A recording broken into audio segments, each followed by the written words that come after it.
All right, we'll call the meeting to order. On behalf of the Planning Commission, I'd like to welcome our residents and viewers to this regular meeting of November 14th, 2023. On tonight's agenda, which is fairly short, we just have one discussion item. Before we get into that discussion item, though, we have a housekeeping item. That would be the minutes for our September 12th meeting. Are there any additions or corrections to those minutes? If not, is there a motion? Motion. We have a motion for approval. Is there a second? I'll second. Motion and second. Everybody say, all in favor say aye. Aye. Anybody opposed? No. Okay. All right, we'll get into our discussion item. This is on potential code amendments. Again, this is a discussion only. Several minor amendments. Jared Johnson, our planning coordinator, will take this. Correct. Thank you, Chair, members of the Planning Commission. So over the past couple of years, staff has been updating a list of potential code amendments. These minor amendments include correcting spelling errors, adding definitions, clarifying language, and updating uses and performance standards. So attached in your packet, there's this table, and the Planning Commission is asked to give staff feedback on these potential code amendments, and then once feedback is received, staff will make final edits and bring formal draft amendments to a future meeting. So we'll go over this table page by page, and then at the end of the page, I'll just ask you guys if you guys have any questions or comments on them. All right.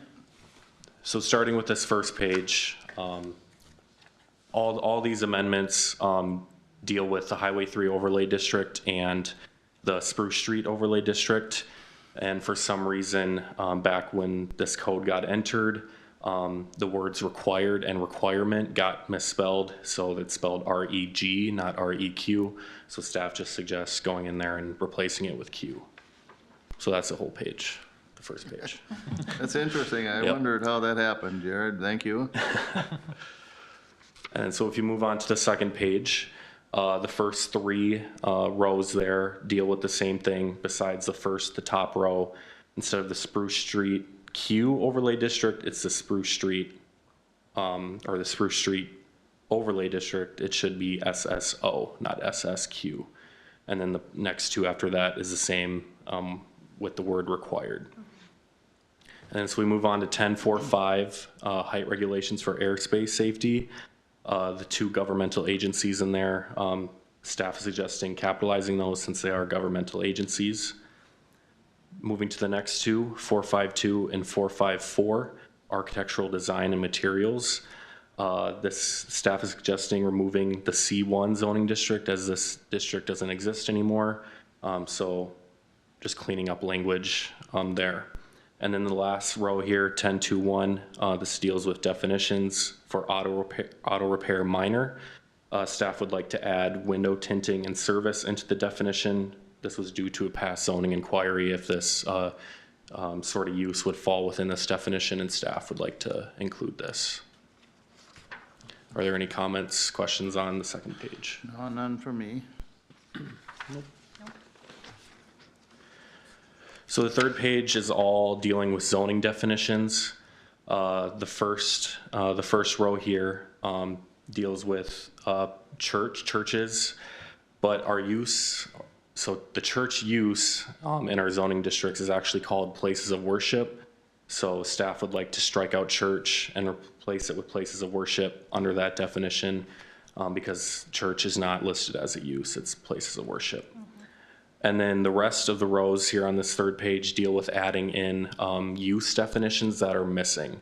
So we currently have these various uses listed as permitted, conditional in several zoning districts, but we don't have a definition for them. So adding these definitions would be pretty crucial and is a pretty common standard. So is there any questions or comments on this page?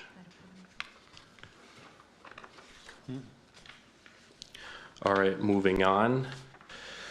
One last definition topic here on the first row, nursing homes. Staff is suggesting removing this definition as we don't have an existing use for this in code. Nursing homes are currently covered under senior care facility.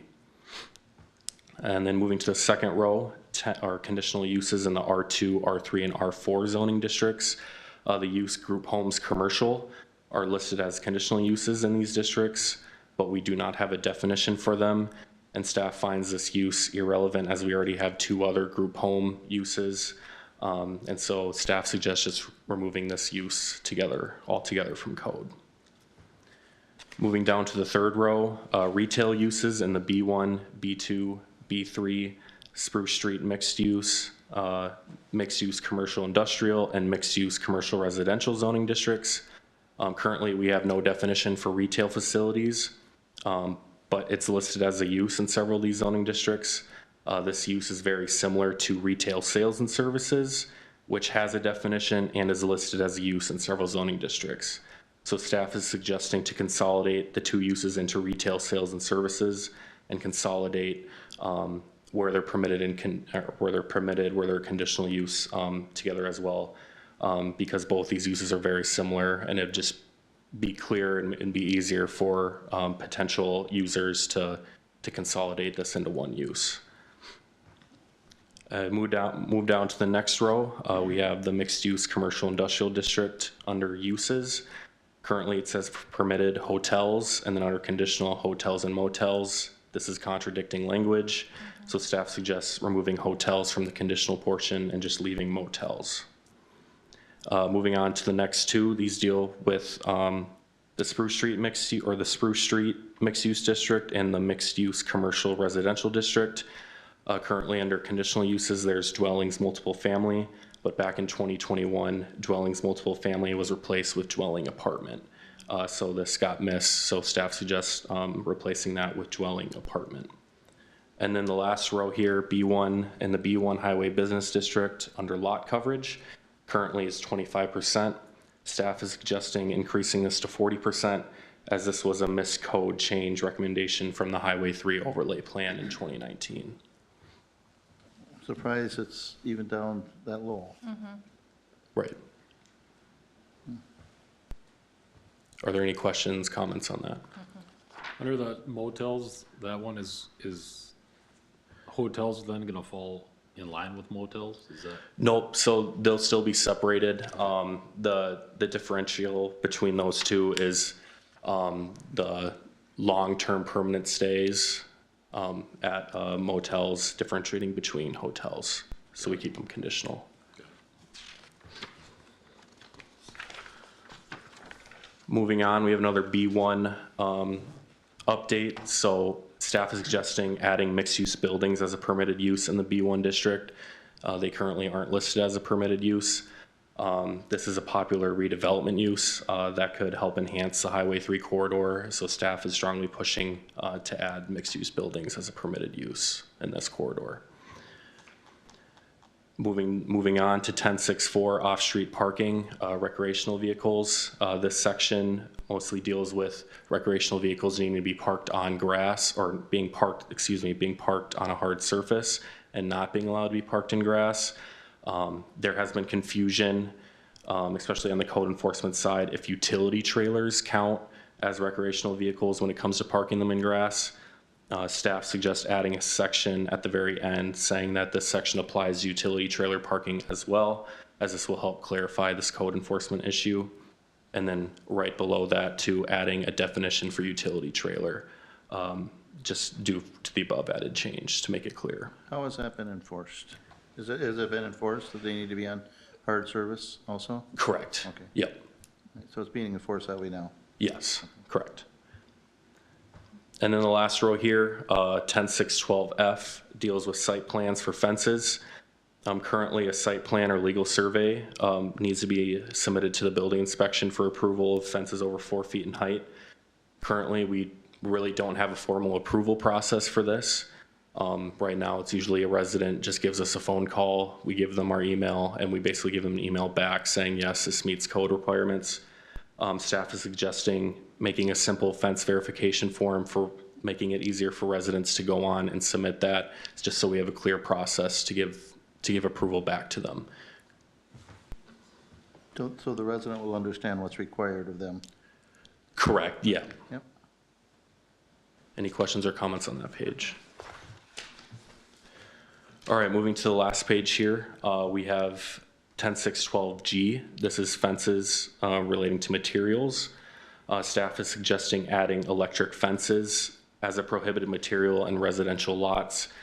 This was a recent code enforcement issue.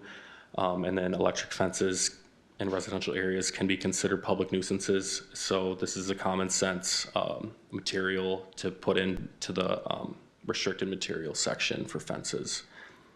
And then the last two deal with 4.5, which is building regulations, architectural design and materials. This whole section, which I attached in the packet for your reference, relates to general property maintenance and appearance, including number of accessory buildings and exterior building material, and is enforced by the building official.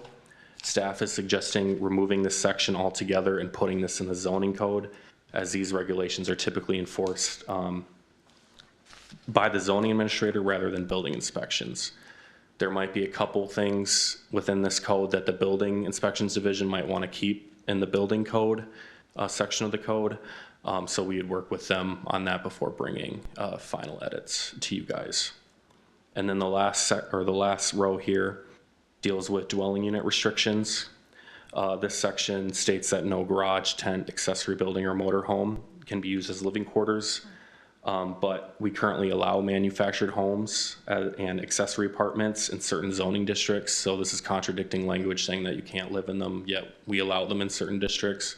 So staff is suggesting removing motorhome, but adding recreational vehicles because we don't have that currently in the code, and then adding an exception of accessory apartments.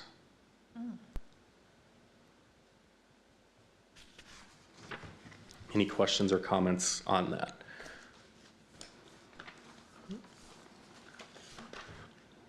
Yeah, can you explain your exception, with the exception of accessory apartments? What are you referring to there? That they can be in an upstairs of a garage, or what do you? So currently we do allow accessory apartments in certain zoning districts, and we don't differentiate between whether it's attached or detached. So technically you could have a detached accessory residence per se. That's not outlawed in code. So we just want to make it clear. Okay, because you talk about accessory building and then, but it's accessory apartment isn't an accessory building, but. Correct. So that's why we get with the Okay, I exception. understand now. Took me a little while to get that one. Sure. Sorry.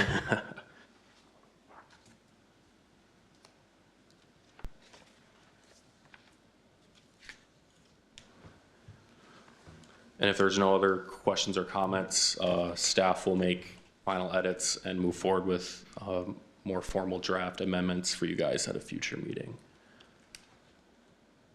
That'd be fine. The zoning use table, are you gonna, any changes on that you see down there that permitted, the conditional, any of that? Yep, so the main one to point out would be the retail facilities. So that one, so you can see retail facilities greater than 3,000 square feet, retail sales and service, retail sales and service less than 3,000 square feet, Yeah. retail sales and service greater than 3,000 square feet. All this will get consolidated into one. So that's the biggest change for the use table. So you got almost all of them as permitted except for the last one, greater than 3,000. Correct, so what we will happen? will remove the greater than 3,000. Staff doesn't believe that that 3,000 threshold, there's no really reasoning for it. Okay. So we remove both those requirements, and so retail sales and services would be permitted in B1, B2, B3, Spruce Street mixed use, and mixed use commercial industrial, but stay conditional in the mixed use commercial residential. Okay. And the reason why it stays conditional in the mixed use commercial residential is for the residential aspect of that district. Okay.